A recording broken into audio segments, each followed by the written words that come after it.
दोस्तों मुझे एक बात बताइए, क्या आपने कभी सुना है कि कोई सेविंग्स करने से शाहरुख खान बन गया है? नहीं ना। तो फिर आपने अपने पैसे को, मैं आपको 30 सेकंड का चैलेंज देता हूं, सोचिए और मुझे कमेंट्स में बताइए।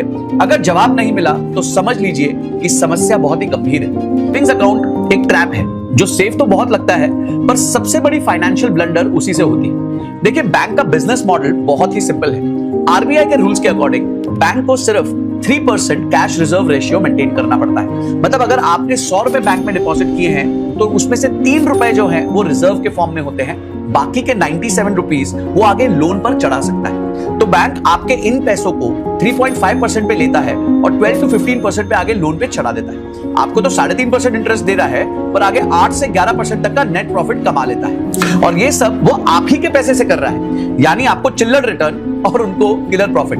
ऊपर से इन्फ्लेशन इस 3-4% के इंटरेस्ट की भी कमर तोड़ देता है। एग्जांपल एसबीआई सेविंग्स अकाउंट का लेते हैं, 3.5% इंटरेस्ट देते हैं, पर लेकिन जो इन्फ्लेशन है वो 6 to 7% है।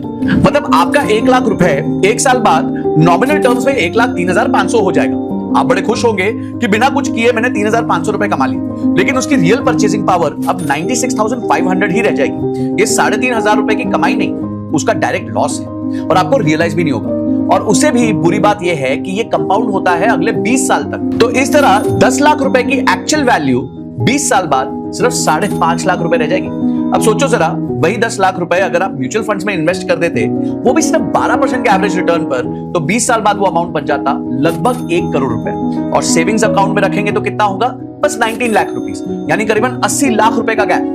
ये गैप कहां गया? सीधा बैंक्स की जेब में। और बैंक्स ना इसी पैसे को इन्वेस्टमेंट्स में घुमा घुमा के मैसिव प्रॉफिट्स बना लेता है। लेकिन दोस्तों यहां एक बात समझनी बहुत जरूरी है।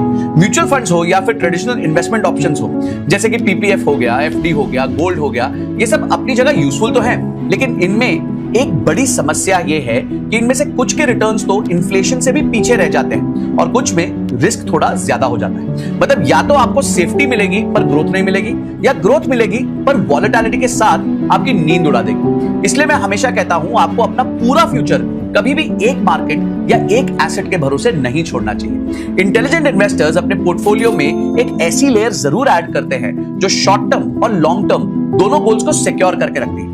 कॉर्पोरेट बॉन्ड्स का मार्केट एग्जैक्टली यही सोल्यूशन आपको प्रोवाइड करता है, लेकिन प्रॉब्लम ये थी कि एक इंडिविजुअल इन्वेस्टर्स इसको एक्सेस नहीं कर पाता था। लेकिन अब प्लेटफॉर्म्स जैसे कि विंट वेल्थ ने ये गैप को फिल कर दिया है। विंट वेल्थ एक सेबी रजिस्टर्ड ब्रोकर है जो आपको कॉर्पोरेट बॉन्ड्स जैसे एसेट्स इजीली अवेलेबल करा देता है, जो ट्रेडिशनली ओरिजिनली सिर्फ इंस्टीट्यूशनल इन्वेस्टर्स को ही मिलते थे। यहां पर आप अपने गोल्स के ड्यूरेशन और रिस्क एपेटाइट के हिसाब से बॉन्ड्स चूज कर सकते हैं। मुझे इस प्लेटफॉर्म की अच्छी बात